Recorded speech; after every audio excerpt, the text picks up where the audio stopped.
ಇವತ್ತಿನ ಪವಿತ್ರವಾದ ದಿನದಂದು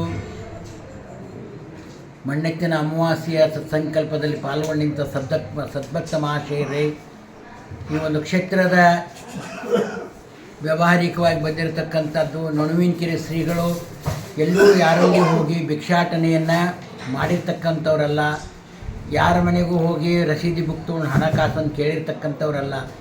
ಭಕ್ತರು ತಮ್ಮ ಪ್ರೀತಿ ವಿಶ್ವಾಸದ ಮೇಲೆ ಬಂದು ಶ್ರೀಮಠದ ಅಭಿವೃದ್ಧಿಗೆ ಶ್ರೀಮಠದ ಮಕ್ಕಳಾಗಿ ಸೇವೆ ಮಾಡ್ತಕ್ಕಂಥದ್ದಾಗಿದೆ.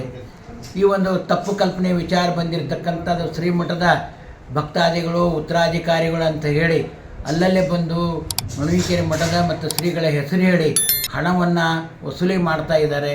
ಭಕ್ತಾದಿಗಳು ಅದಕ್ಕೆ ಯಾವುದೂ ಮನಸ್ಸು ಕೊಡದಂಗೆ ತಾವು ಸ್ವಇಚ್ಛೆಯಿಂದ ಶ್ರೀಮಠಕ್ಕೆ ಬಂದು ಗುರುಗಳ ದರ್ಶನ ಆಶೀರ್ವಾದ ಪಡೆದು ಮುಂದುವರಿಯುವಂಥವರಾಗಲಿ.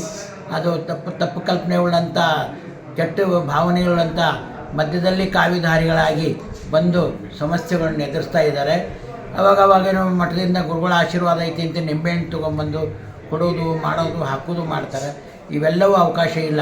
ನೊಣವಿನಕೆರೆ ಶ್ರೀಗಳು ಕೊಡೋದ್ರಿಂದ ಅಕ್ಷತೆ ಒಂದು ಬಿಟ್ಟರೆ ಇನ್ಯಾವುದೂ ಮಾಡೋಂಗಿಲ್ಲ. ಇದ್ಯಾವುದಕ್ಕೂ ಅವಕಾಶ ಇಲ್ಲ. ಈ ಒಂದು ಕೆಟ್ಟ ಜನದ ಸಹವಾಸ ಇರೋದರಿಂದ ಆ ಜನಗಳ ಬಂದಿರತಕ್ಕಂಥ ಸಂದರ್ಭದಲ್ಲಿ ಅವರನ್ನು ದಂಡನೆ ಮಾಡಿರಿ, ಸರಿಯಾದ ಶಿಕ್ಷೆ ಕೊಡ್ರಿ.